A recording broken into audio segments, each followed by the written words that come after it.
Question 17 देखिए, if F R to R defined by F X is equal to 2x minus 1 3। यहाँ पे domain भी real और codomain भी रियल आपका फंक्शन डिफाइंड है। हमें इसको बाइजेक्टिव फंक्शन प्रूव करना है, तो 4 1 1 हम सबसे पहले इसे कर रहे हैं। हम 1 1 के लिए यहां डोमेन से दो रियल नंबर्स लेंगे x1 and x2। Let x1 x2 belongs to R domain. हमने डोमेन से दो रियल नंबर्स ले लिए। कैसे? सच दैट कि जो fx है वो y के बराबर है।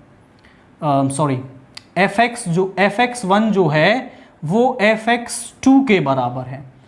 2x1 minus 1/3 is equal to 2x2 minus 1/3। 3 से 3 कैंसिल हो गया। 2x1 minus 1 is equal to 2x2 minus 1।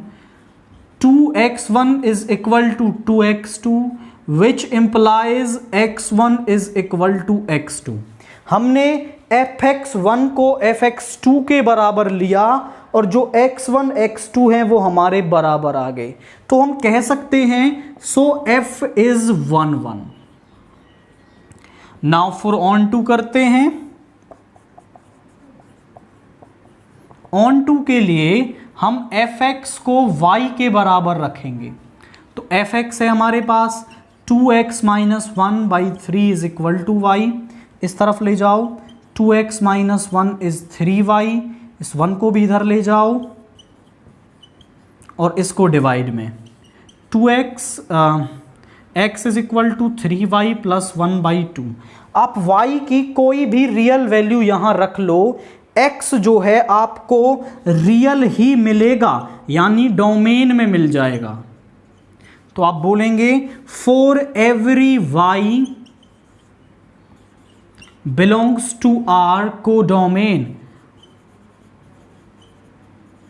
There exist a preimage. उसके लिए हमारे पास एक प्री इमेज एग्जिस्ट करती है। x is equal to 3y plus 1/2 belongs to R domain such that कि यहाँ पर जो y है ना, उनके लिए मुझे यहाँ पर एक x टाइप की प्री इमेज एग्जिस्ट कर रही है।